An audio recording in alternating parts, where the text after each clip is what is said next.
Scared him off. I swear he's scared of me.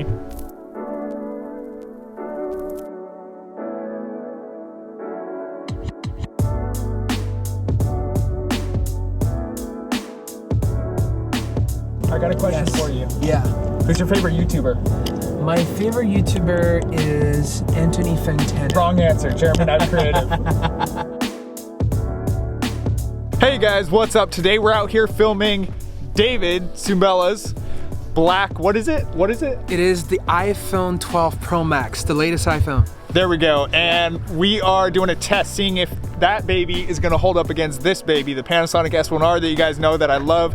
And David over here, what do you have to say about that? What do you have to say about your thoughts? All I have to say is that iPhone cameras used to be less reliable in terms of what you could do creatively or shoot in different light exposure, but today we're gonna see how well it's doing now and how reliable that could be. So we're here to prove today to David that he's completely wrong and we'll see. that he can no longer be my friend. But all that to say, we're gonna see what you guys think. We're gonna hold it up in a variety of scenarios, test it out in a couple different ways, and see what you guys think about it. Hey guys, so we're gonna be doing a couple different shots here. So I'm gonna be using the Panasonic S1R along with my Sigma 24 to 70 millimeters in all these shots, 2.8 f-stop. And David over there has got a couple moment lenses, so he's gonna be able to use those along with his iPhone, and we're gonna be able to kind of compare the differences between the two to kind of see how they both hold up and just compare the different specs and features like that while I drop my wedding ring.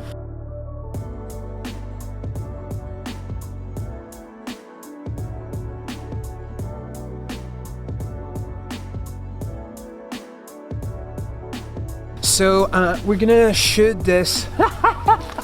Okay, It's the cold, it's getting to you, let's be honest. So we're gonna try this shot of this car with my phone native camera. So I'm just gonna be shooting at 1.x and then 2.5 and just like see how it looks. Come on, let's take a look. So this is the 1.x. Let's take a picture of that. And the 2.5, zoom in a little bit. And there we go. Now we're gonna test out the Panasonic S1R, same angle, so I'm gonna set it right next to the tripod where he was and see how the shots look as well.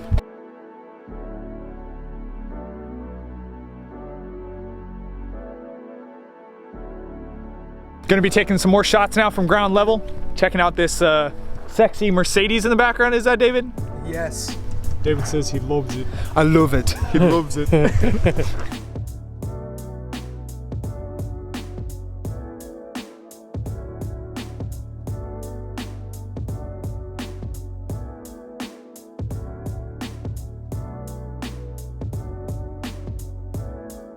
So got a few shots, turned out pretty well, pretty excited about that. And we're gonna head over to the lake a little bit, get a few shots of the both of us too, and get some landscape shots, stuff like that, see how those turn out as well, compare those together for you guys. So stay tuned, we're gonna get those to you guys, but for now, enjoy a little car montage.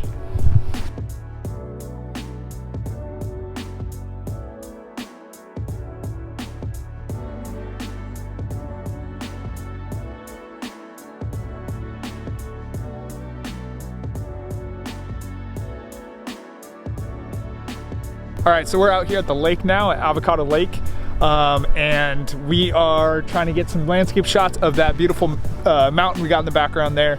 So I guess not mountain, hill, more like that.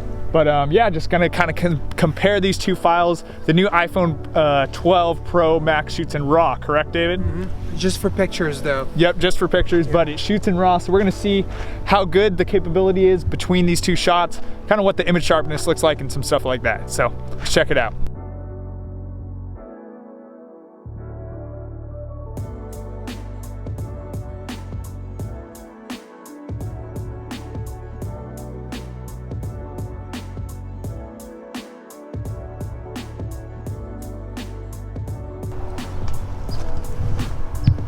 Yo, David, where'd you run off to? I'm freaking cold.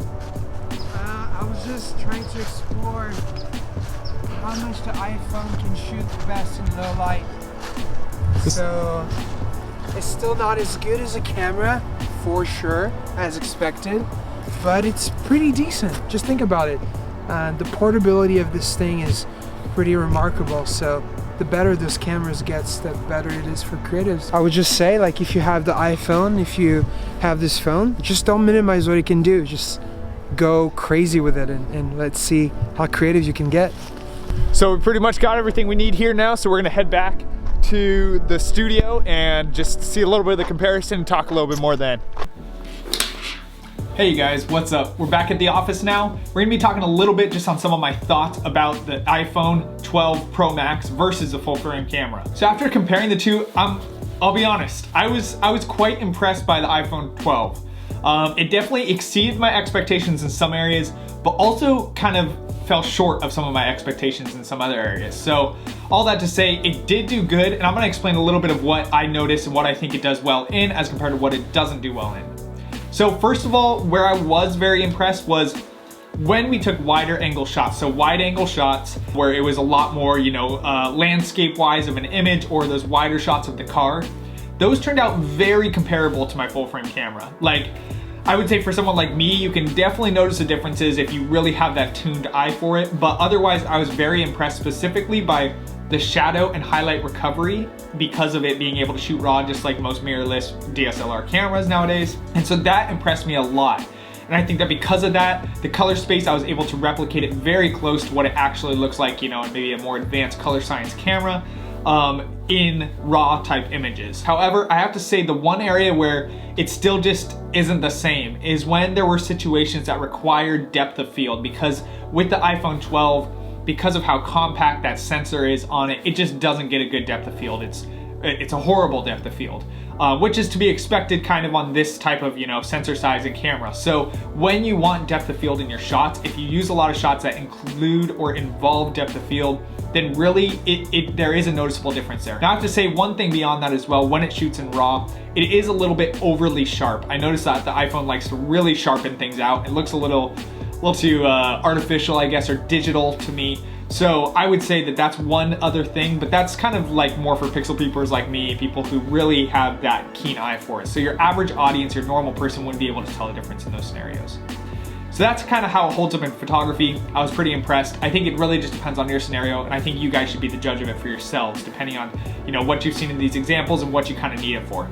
However, I want to say in videography, there was a tremendous difference in the two. In the videography, the compression that it uses just really nasty. It's really overly sharp. Again, you lack that depth of field. You also lack, you know, good noise control, but most importantly, the coloring and the highlight and shadow recovery was really poor in the video. So I'd say while the photography actually surpassed my expectations with the iPhone 12, the videography aspect of it was a little bit worse than I was hoping for and expecting. So I hope this comparison helped you guys out. I think ultimately there will always, and probably for many, many, many years to come, be a huge difference between professional grade cameras and iPhones, or, you know, phone cameras, stuff like that. However, with that being said, I was impressed with the quality of the iPhone 12 Pro Max. So it's definitely moving forward into a better area, but there's just some key things like depth of field and noise control that are gonna take many, many years, if not, you know, forever to overcome those things. But pretty impressed. Thank you guys so much for watching. If you enjoyed today's video, make sure to hit the subscribe button below, and I can't wait to see you guys in the next video.